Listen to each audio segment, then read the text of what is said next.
they found Master's wife sleeping on the slave's shoulder. Then this happened. The evening had descended like a heavy velvet curtain over Ashford Plantation.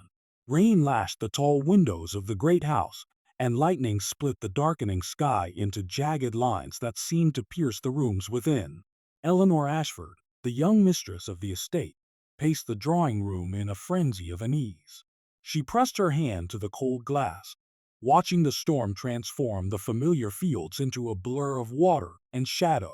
The wind moaned through the oak trees, rattling the shutters, and somewhere in the distance, a horse stamped nervously in its stall.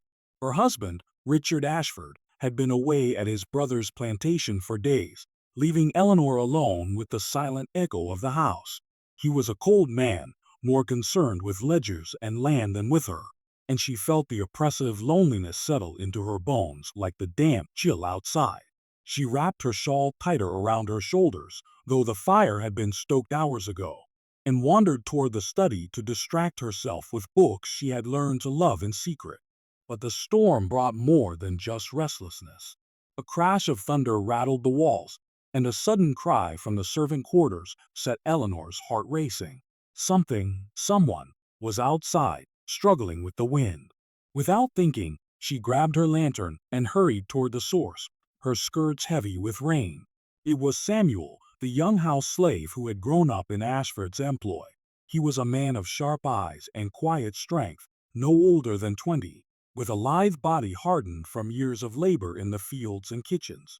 Tonight, though, he carried himself differently. He was soaked through, a piece of broken carriage wheel in his hands, his dark skin glistening with rain and effort. Eleanor's breath caught as she watched him. "Samuel!" she cried. "Are you hurt?" He shook his head, though his teeth chattered from the cold. "No, Miss Eleanor. I slipped while trying to secure the carriage wheel. It's a mess out there." Her instinct to help overcame the proprieties that had always separated them. She took a step closer, her hand reaching toward his arm, and in the sudden lightning flash, their eyes met. Something unspoken passed between them, a recognition of shared danger, of human fragility beneath the masks they wore in the household. The storm grew violent, thunder rolling like distant cannon fire. Eleanor's hand trembled as she gestured toward the hall. "Come inside. You'll catch your death out there." Samuel hesitated, torn between the invisible walls of duty and the impulse to step closer to her warmth. Finally, he nodded, and she led him through the hall and into the drawing room. The lantern cast flickering shadows across the walls, illuminating the heavy drapes and polished floors. Outside, rain poured in sheets, drumming against the windows with relentless insistence. "You shouldn't be out there alone," Eleanor said, her voice low, almost a whisper, as she draped a dry shawl over his shoulders. "It's dangerous." "I know, miss," Samuel replied, though his eyes lingered on her more than the storm. I couldn't let the will ruin the carriage entirely. Master will not be pleased if—" "You need not justify yourself," she interrupted softly. "You risk more than a carriage for our family's pride."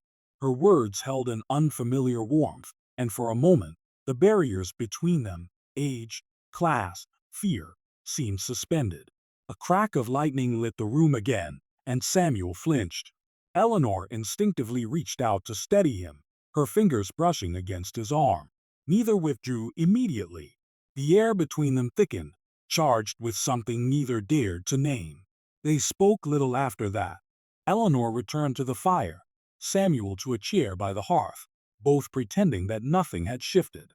Yet the storm outside mirrored the quiet storm inside Eleanor's heart, a mixture of fear, longing, and an ache for connection she had not known she could feel.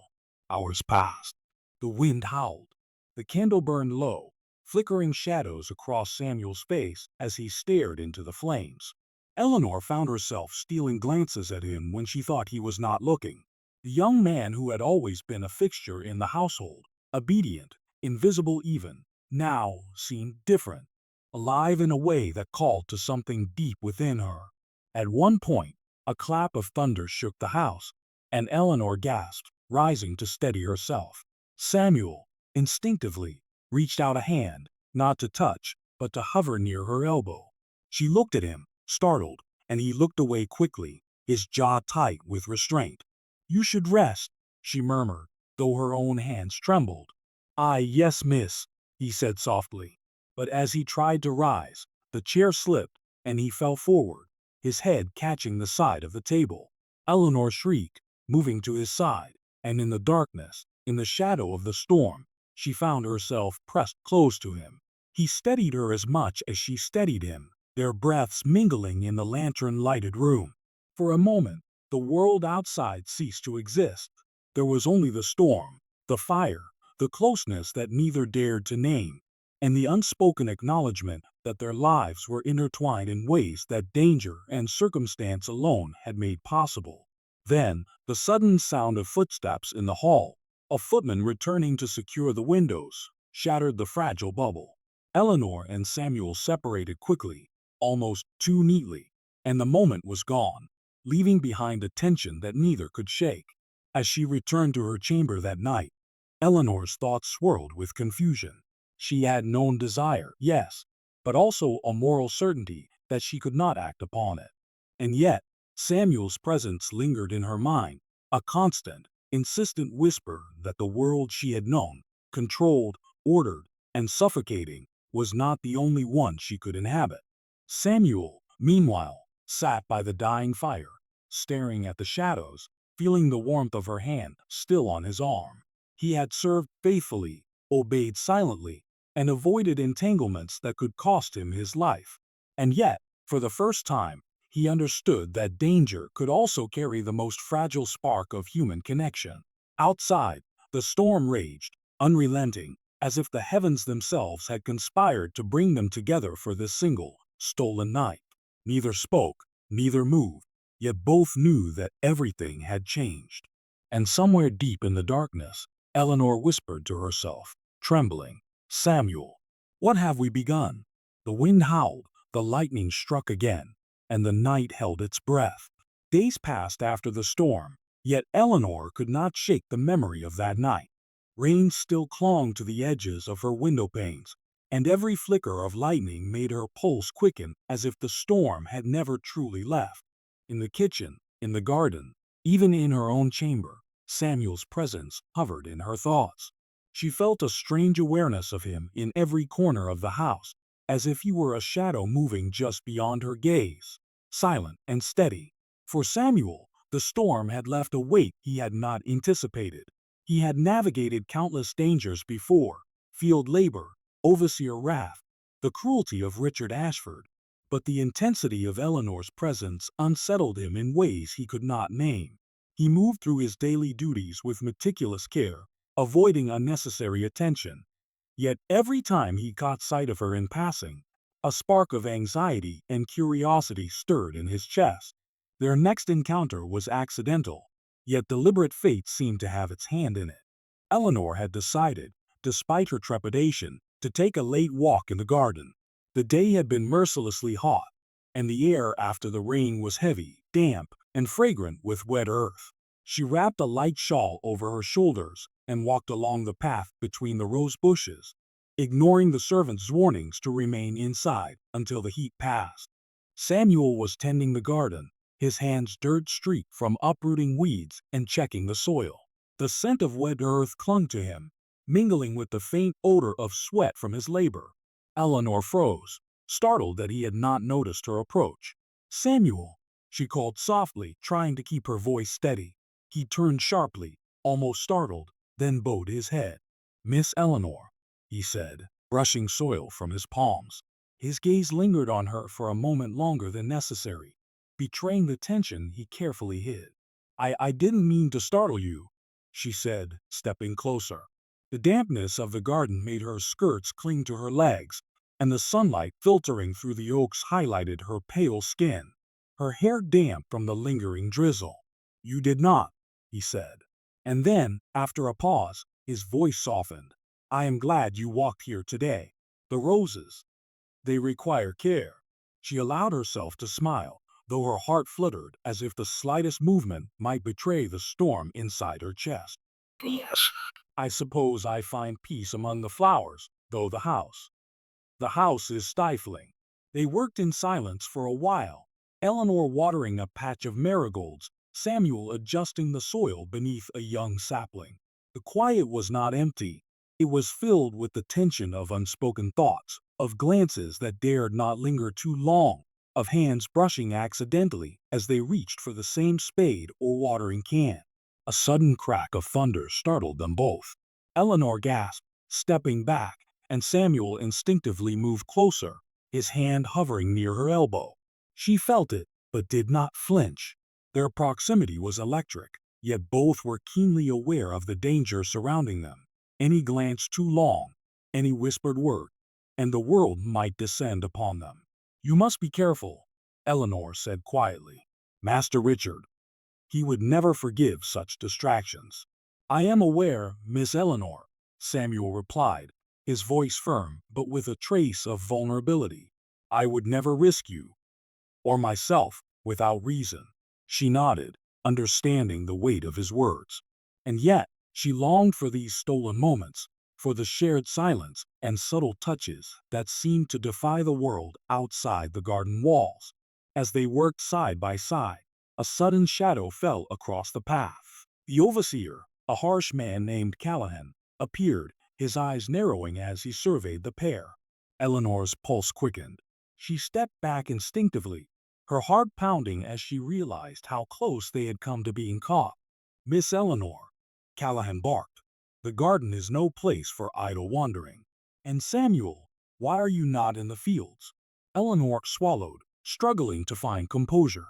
I was merely seeking air," she said, her voice trembling slightly. Callahan's eyes darted to Samuel, suspicion evident. "Make sure your work is done. And you, boy," he said, "do not let your attention wander." Samuel bowed his head, words caught in his throat. The danger was palpable, a thin thread separating them from disaster. As the overseer walked away, Eleanor exhaled, the tension leaving her body in a rush, leaving behind a mingling of relief and longing. Later that evening, the rain returned, soft at first, then steadily drumming against the windows. Eleanor sat by her chamber window, candlelight flickering across her features, thinking of Samuel. She could see him now in her mind's eye, strong, quiet, attentive, and yet so very human. A dangerous desire, unnameable, pressed against the boundaries of propriety, and she found herself trembling. Meanwhile, Samuel moved through the house with measured steps, careful to avoid attention. He paused by the door of the drawing room, where he knew Eleanor sometimes lingered. He thought of her, and of the fleeting moments of closeness in the garden, and a pang of something deeper, longing, worry, perhaps affection, gripped him. But he reminded himself that the world was cruel, that one wrong look or touch could destroy both their lives. The following week, Eleanor and Samuel found themselves in the library, the household quiet after dinner. The storm had passed, but the air carried a lingering dampness, and the scent of old books and polished wood filled the room. Eleanor moved toward a shelf, reaching for a volume she had hidden from others, a collection of poems. Samuel stood nearby, ostensibly to dust the shelves, but his eyes occasionally flicked to her as she read aloud softly to herself. "The wind speaks in whispers only the heart can hear," she murmured, her voice trembling slightly. Do you think that is true, Samuel?" He paused, caught off guard. I, I do not know, Miss Eleanor. Perhaps only those willing to listen can understand." She looked at him, heart racing. "I feel as though I have been listening for so long, and yet I hear only echoes of my own solitude." Samuel's chest tightened. He wanted to speak, to reach out and offer comfort, but he feared the consequences. Instead, he said, quietly, "You are not alone, Miss Eleanor. Not entirely." The words hung in the air, fraught with tension. She looked at him, eyes wide, and for a moment, the world narrowed to the two of them, the flickering candlelight, and the shadows cast against the walls. Then, the sound of footsteps in the hall, the footman returning late, shattered the moment. Eleanor quickly closed the book, and Samuel stepped back, composure restored. Yet the intimacy of their shared glance lingered, a secret known only to them. That night, Eleanor lay in her bed, staring at the ceiling, listening to the soft patter of rain. Samuel's face haunted her thoughts, the danger, the tension, the quiet understanding that they were drawn together yet separated by the rigid chains of their world. And Samuel, in his small quarters, felt the same ache. He touched the spot on his arm where her hand had brushed his in the garden and whispered to himself, "We are walking a path we cannot name. Yet I cannot turn away." The storm outside may have faded, but the storm inside both of them raged on, stronger with each stolen glance, each quiet word. They knew the dangers, yet they could not deny the pull that had begun, an invisible tether, binding their hearts across the impossible gulf of society, duty, and fear. And as the candle flickered low, Eleanor whispered into the darkness, "I do not know what comes next, but I cannot stay away from you, Samuel." The rain returned with a vengeance that night, pounding against the roof in unrelenting sheets, lightning flashing so bright it illuminated the grand Ashford house from attic to cellar. Eleanor sat in her chamber, candle flickering beside her, heart hammering. She had taken to wandering the halls at night, the storm drawing her out as if it were a magnet, and tonight she had not expected anyone else to be awake. But Samuel was there. He had come to check the storm shutters in the drawing room, a duty he performed without complaint. She had been drawn to the room, needing the faint illumination of lantern light, needing, she hardly dared admit it, their quiet companionship. Their eyes met the moment she entered, and the world seemed to pause. Outside, thunder rolled, shaking the walls, rattling the glass, yet inside, it was the soft brush of presence that pressed against her chest. Samuel's expression was carefully neutral, but the tension in his jaw and the slight tremor of his hands betrayed him. "Miss Eleanor," he said softly, voice almost drowned by the storm, "you should not be wandering the halls in such weather." I could not sleep," she whispered. "The storm, it keeps me awake. I thought I might find solace here." He hesitated, and in that brief silence, Eleanor saw the conflict in his eyes, duty warring with human instinct, fear entangled with something deeper. She stepped closer, letting the candlelight fall across his face. "You are not afraid of me, Samuel, are you?" He shook his head, almost imperceptibly. "No, Miss Eleanor. I am afraid for you, and for myself. The consequences, they are severe." She sighed, letting her hand hover near the back of a chair, brushing against the wood but careful not to touch him directly. "I know," she said softly, "and yet, I feel as though the storm itself has brought us together." The room seemed to shrink, enclosing them in a cocoon of heat and tension. Lightning flashed, illuminating Samuel's profile, the way his brow furrowed in thought, the subtle line of his jaw. Eleanor's chest tightened. She longed to speak, to bridge the impossible gap, yet the weight of reality pressed heavily. Suddenly, a loud crash from the carriage house startled them both. Eleanor jumped, and Samuel instinctively moved to steady her, his hand brushing her arm, not enough to be improper, but enough to make her pulse quicken. "You must remain still," he whispered. "Do not draw attention." Her eyes met his, and for a heartbeat, all fear, all caution, all societal walls dissolved. She saw only him, only the shared understanding of the dangerous intimacy between them.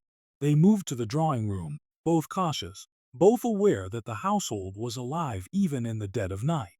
The storm raged outside, the wind howling through the shutters, and for the first time, Eleanor noticed how much she relied on Samuel's presence, not merely for safety, but for a kind of emotional grounding she had never known. "Sit," he said quietly, gesturing to a chair by the fireplace. The flames danced, casting long, flickering shadows across the walls. Eleanor perched on the edge, her hands folded tightly in her lap. Samuel remained standing, yet close, vigilant, ready to move at the slightest sign of intrusion.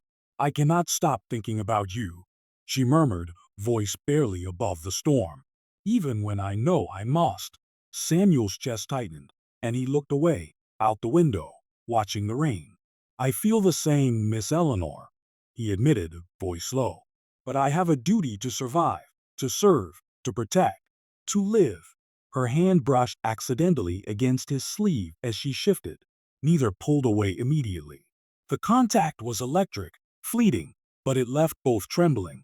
Eleanor's mind spun with thoughts she dared not speak aloud, of the warmth of his hand, the sound of his voice, the way he looked at her when he thought she wasn't noticing.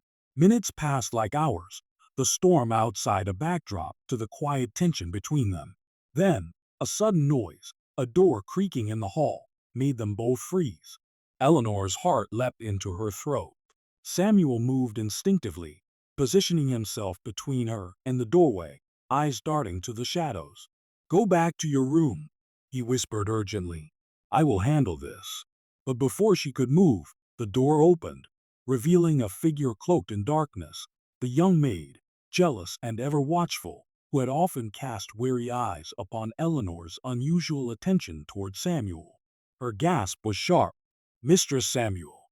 Eleanor's cheeks flushed, fear and embarrassment mingling in equal measure. It is nothing," she stammered. The maid's gaze lingered suspiciously. "It looked close," she said, voice low, but enough to chill Eleanor's blood. Samuel bowed slightly, carefully controlling his tone. "We were merely discussing the storm." The maid hesitated, then muttered something under her breath and retreated down the hall. Eleanor exhaled in relief, her body shaking from the close call. For a long while, neither spoke.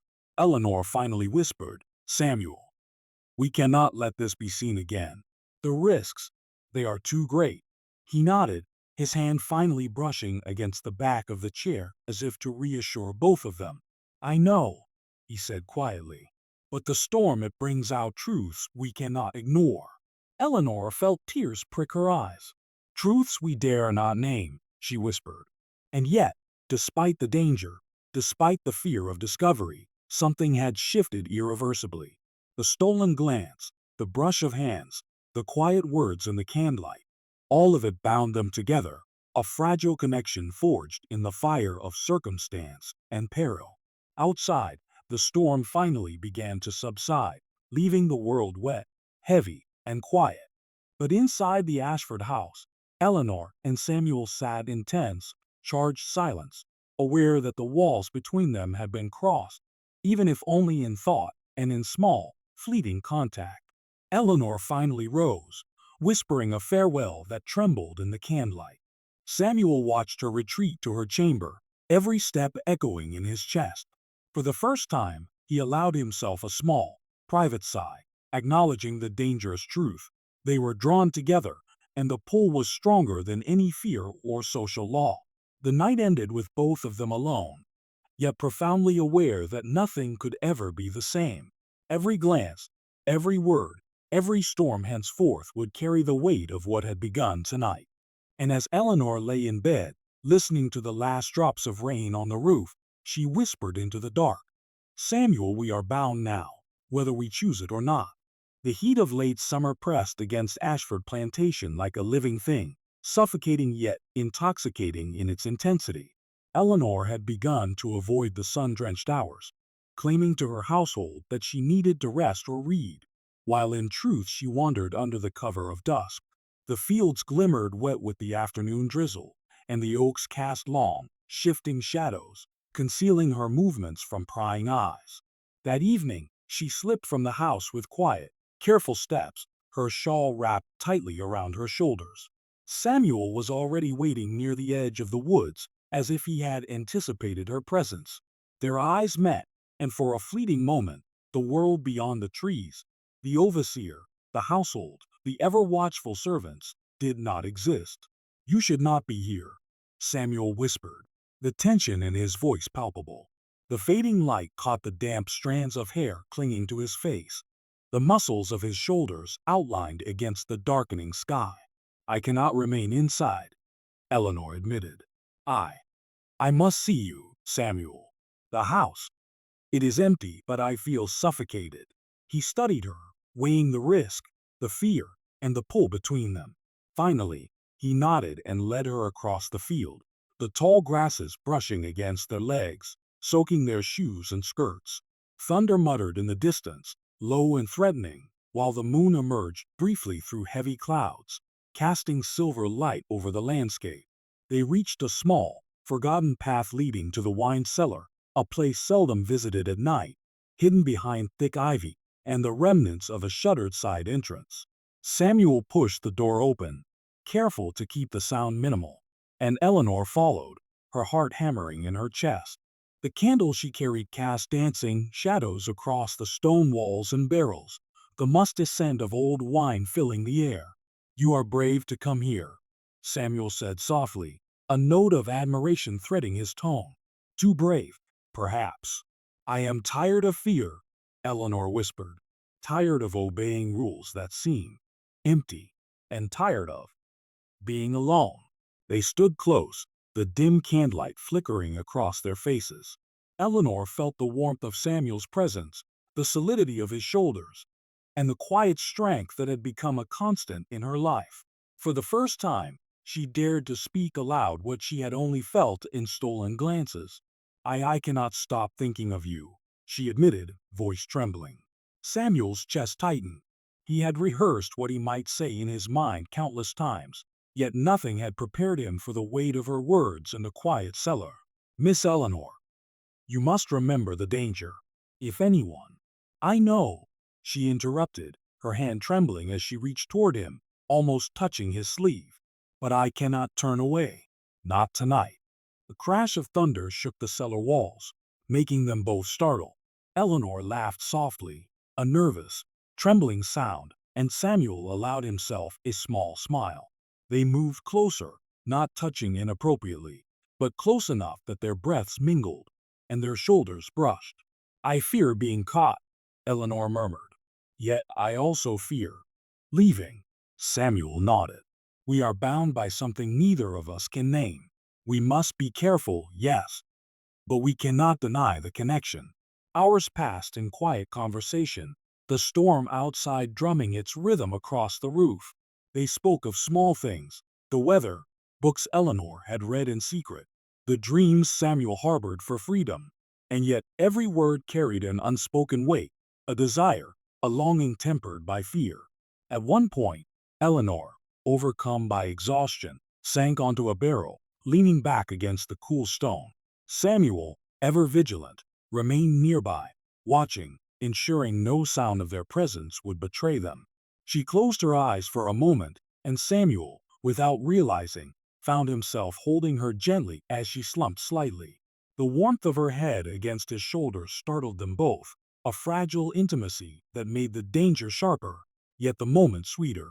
"You are heavy with thoughts," he whispered, careful, voice low. I cannot stop thinking," Eleanor admitted, voice barely audible. "I am tired. Tired of pretending." Samuel remained still, steady, the weight of her trust settling on him like a fragile thing he dared not break. He understood that this quiet closeness, was the most intimate thing they could allow themselves without endangering everything. Suddenly, a creaking above them, the sound of a door, of a footstep, made them both freeze. Eleanor's heart skipped, and Samuel's eyes darted upward. The moonlight from the small cellar window caught his face, highlighting every line of concentration, every muscle tense with alertness. "It is nothing," Samuel whispered after a tense moment, though neither moved immediately. They waited, hearts hammering, until silence returned. Only then did Eleanor allow herself a shaky breath. "This I cannot tell anyone," she whispered, her lips brushing the air near his ear. "I know," he replied, eyes dark, intent, and yet full of restraint. "We must keep this here, safe." They lingered in the candlelight until the storm outside began to ebb, the rain softening to a persistent drizzle. Finally, Eleanor rose, her legs trembling from both fear and the intensity of the closeness she had shared with Samuel. He assisted her back toward the door, his hand brushing against hers as she passed. The contact was fleeting, but left a lasting warmth. When she returned to her chamber, Eleanor felt the weight of the night pressing upon her. She lay awake, staring at the ceiling, remembering the feel of Samuel's presence, the safety and tension coiled together in one quiet moment. She realized that these stolen meetings, these whispered words and fleeting touches, were becoming essential to her very breath. Meanwhile, Samuel returned to his small quarters, heart heavy yet full, thinking of Eleanor's face lit by candlelight, of her hand trembling in his presence, and of the quiet trust she had placed in him. He knew the stakes, knew the danger, but he also understood something else, that in these fleeting moments they had both found something that could not be undone. Outside, the moon broke free of the clouds, casting silver light across the fields. The oaks swayed gently in the night breeze, the distant hills dark and silent. And in the quiet, Eleanor whispered to herself, trembling, "Samuel, how long can we keep this from the world?" The air was thick with the scent of impending rain when Eleanor stepped out into the fields, lantern in hand. The sun had barely set, and clouds rolled overhead, dark and low, heavy with the promise of a storm. Every nerve in her body was alert, each step careful, as she made her way to the edge of the woods. Samuel was already waiting, standing beneath the boughs of an ancient oak, his figure outlined by the dim glow of twilight. "Miss Eleanor," he said, his voice low and tense, "you should not be here. The storm, it grows stronger by the minute." "I must," she whispered, her breath visible in the cooling air. "I cannot stay in that house another moment. The walls, they suffocate me." He studied her, weighing the danger, before nodding once, a silent understanding passing between them. Together, they crossed the moonlit fields, the tall grass wet against their shoes, the first fat drops of rain splattering their skin. The wind began to whip through the trees, bending branches and carrying a low, warning rumble of thunder. Their destination that night was the barn, an old structure at the edge of the property that had long been abandoned except for the occasional storage of hay or tools. Samuel pushed the heavy door open with a cautious creak, allowing Eleanor to slip inside. The barn smelled of dry straw and earth, its shadows deep and hiding. "You must stay close," he warned, his eyes scanning the darkness for any sign of intrusion. "If Callahan or any of the others find you here." "I know," she said softly, shivering, "but I cannot help myself. I I need to be near you." They moved to the far corner, where a stack of hay bales provided cover and a semblance of safety. Eleanor perched atop one, legs dangling, and Samuel remained nearby, watchful, his posture rigid with tension. The storm outside grew louder, rain thrashing the barn walls, thunder shaking the beams above them. For a long while, neither spoke. The only sounds were the storm and the faint creak of the barn settling. Eleanor's eyes roamed over Samuel, noticing details she had memorized yet could never forget. The curve of his jaw, the intensity in his dark eyes, the way his hands flexed and relaxed as if ready to protect her at any moment. "Samuel," she whispered finally, her voice trembling, "do you ever wish you could leave this place?" He hesitated, a shadow passing over his face. "Every day," he admitted, voice low. "But I cannot. Not yet. Not without ensuring that everything you care for is safe."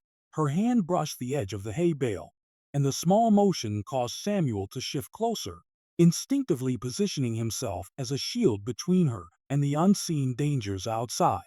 The contact was brief, yet the electricity it carried was undeniable. Eleanor's heart raced. A sudden noise, a startled horse in the nearby stable, a gate banging in the wind, made her gasp. Samuel's hand hovered near her arm, ready to steady, to protect.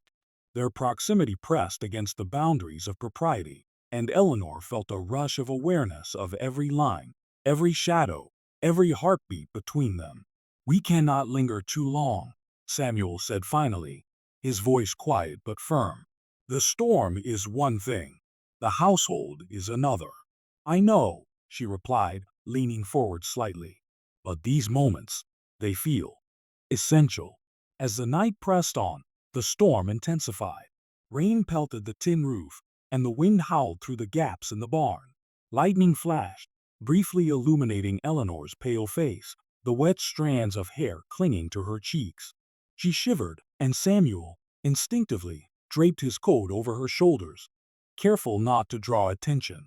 The gesture was small, but intimate, and Eleanor felt a thrill of warmth and trust she had never known. Minutes stretched, and the storm's fury outside mirrored the growing tension inside the barn. Eleanor and Samuel spoke in whispers, sharing fears, small hopes, and the impossibility of their situation. Each word carried weight, each glance fraught with unspoken longing. Then, the unmistakable sound of a footstep on the barn's creaking floor froze them both. Eleanor's heart leapt, and Samuel moved instinctively, stepping in front of her, his body tense, eyes scanning the shadows. "Who's there?" a voice called, rough and suspicious. It was Callahan, the overseer, returning to check the outbuildings in the storm. Eleanor's breath caught in her throat. Samuel's hand brushed against her arm, not by choice, but as instinct, as shield. She froze, heart hammering, knowing that one wrong move could mean disaster. After a tense moment, Callahan muttered something under his breath and walked away, the threat passing but leaving their hearts pounding. Eleanor sank back against the hay, trembling, while Samuel remained alert, every sense straining for another sign of danger. The storm began to wane, the rain softening into a steady drizzle. Eleanor, exhausted, leaned forward, head lowering almost without thinking. Samuel, still watchful, allowed her to rest against him, supporting her gently. Their breaths mingled in the quiet barn, the closeness profound, yet restrained by fear and circumstance. I cannot help but trust you," Eleanor whispered, her voice barely audible, "even when I know I should not." "And I," Samuel replied, "am bound by that trust as carefully as I am by duty. But it is as if the storm has given us this moment. Fleeting though it may be, the storm had passed, but the weight of their connection remained." Eleanor rose slowly, brushing straw from her skirts, and Samuel led her carefully back toward the door. Every step was measured, every glance wary, until they were safely separated by the shadowed field. Back in her chamber, Eleanor lay awake, heart still racing, thinking of Samuel's strength, his presence, the quiet intensity of the night. Outside, the rain continued its gentle patter, and somewhere in the distance, lightning flashed again, a reminder of the fragile, dangerous tether that bound them. Samuel, in his quarters, touched the spot where her head had rested against his shoulder.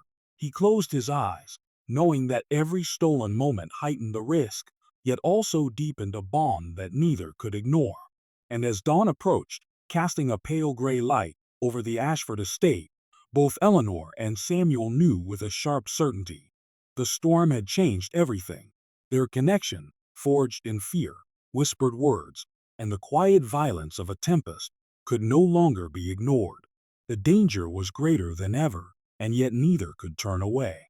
The summer heat had faded into early autumn, leaving the plantation cloaked in gold and shadow. Eleanor moved through the hallways with a restless energy, her thoughts consumed by Samuel, by their stolen meetings, and by the weight of a secret that had grown too heavy to bear. The house felt colder now, the walls pressing closer. With each day Richard Ashford remained indifferent to her absence of attention and her growing melancholy. Samuel, meanwhile, carried a similar burden. Every glance, every whispered word in hidden corridors, carried the constant risk of discovery.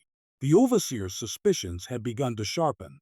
The jealous maid lingered with quiet observation, and the household watched for any sign of impropriety. Yet their connection had only grown stronger. That night, a storm unlike any they had yet faced rolled across the estate.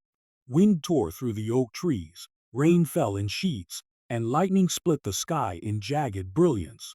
Eleanor, unable to remain confined, found herself slipping into the hall, lantern in hand. Samuel was already there, as though fate had conspired to make this moment inevitable. "We cannot linger long," he said, voice tense. "The storm, it will mask us, but the risk—" "I know," Eleanor interrupted, her heart pounding, "but I cannot stay away. Not tonight." The storm had driven them toward the wine cellar once more, the hidden place where they could speak, think, and exist outside the rigid rules of the household. Eleanor followed Samuel through the shadows, rain-soaked hair clinging to her face, the candlelight reflecting in the puddles along the stone floor. Inside the cellar, the familiar scent of old wine and damp stone surrounded them.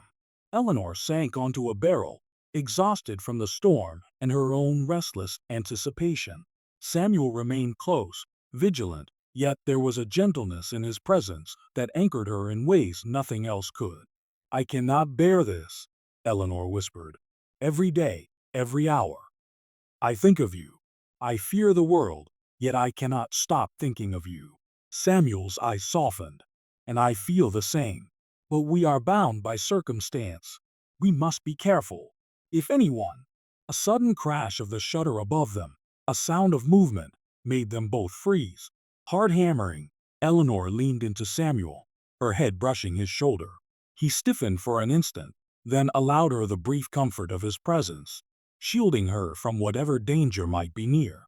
"It's too late to hide now," Eleanor murmured, trembling. "I cannot pretend my heart does not reach for you." Samuel exhaled quietly, a tension that had been building for months loosening in the stormy air. "Nor can I deny it," he admitted. "But we must decide what we are willing to risk. There may be no path back." The words hung between them like thunder, resonant and full of unspoken meaning. Outside, lightning illuminated the cellar window for a heartbeat, revealing the strength of their bond, the closeness, the trust, the quiet courage that had grown between them. Suddenly, footsteps echoed on the stair above, a harsh, heavy sound that froze them both. Callahan's shadow fell across the door frame, his eyes narrowing as he realized someone had been inside. Eleanor's breath caught. Samuel stepped forward, shielding her as the overseer's suspicion sharpened like a blade. "You!" Callahan barked, stepping into the candlelight. "What is going on here?" Eleanor rose, heart in her throat. It's nothing," she stammered, voice trembling, yet resolute. "We were only seeking shelter from the storm." Samuel's jaw tightened. He knew that one false move, one word, could destroy both their lives. But in that moment, the intensity of their shared struggle, of fear, longing, and courage, gave him clarity. Callahan's eyes darted between them, suspicion mingled with doubt. He stepped closer. Eleanor's hand brushed against Samuel's, a subtle, grounding gesture, and he squeezed it almost imperceptibly in return.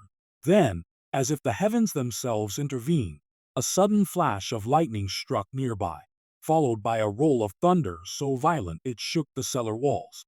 Callahan, startled, cursed under his breath, and for a fleeting moment, their secret remained intact. But the night had changed them both. Eleanor, trembling, looked at Samuel with a clarity she had never known. "We cannot stay here," she whispered. "Not another day. I must leave this place, with or without him." Samuel understood. He had thought of freedom, of escape, of a life beyond Ashford Plantation, yet the risk had always been immense. But now, with Eleanor's courage, with the storm as cover, they could finally act. They made a plan in whispered urgency. A journey north, by hidden paths, through the woods, past the fields, and beyond the eyes of those who would never understand their bond. It was dangerous, nearly impossible, but the seed of hope had been planted. As dawn approached, the storm finally faded, leaving a quiet, silver light over the wet fields. Eleanor and Samuel stood at the edge of the plantation, hands brushing, hearts pounding. Neither spoke. Words were unnecessary. Their connection, forged in fear, stolen moments, and whispered confidences, had given them courage. And yet, the world was still a cage. They knew that escape might not come, that discovery could undo everything. But in that fragile morning light, they felt the weight of possibility for the first time. Eleanor pressed her forehead against Samuel's shoulder. "Whatever comes," she whispered, I I am grateful for this, us, even if only for a moment." Samuel's hands rested lightly on hers. "And I," he said, voice low but firm. "We have survived storms, dangers, and the eyes of the world. That is something no one can take." They parted with the dawn, moving in different directions toward the secrecy of the forest, hearts heavy yet resolute. The plantation behind them lay in silent judgment, unaware that its mistress and one of its servants had found a connection that defied everything it represented. Weeks, perhaps months later, stories drifted among the household, a glimpse of a figure in the woods, a shadow moving swiftly, rumors whispered by the servants. But Eleanor and Samuel were gone. They had vanished into the north, into freedom, into a life uncertain, yet bound together by courage, trust, and the fragile, unbreakable connection forged in storms, shadows, and the stolen moments of fear and longing. And somewhere deep in her heart, Eleanor knew that even if the world never forgave them, they had found something no cage could contain: the recognition of each other, the defiance of circumstance, and the bittersweet beauty of a love born in impossible times. The plantation remained behind, a silent witness, as the wind rustled through the oaks, carrying away the echoes of rain, of fear, and of hearts unshackled by courage.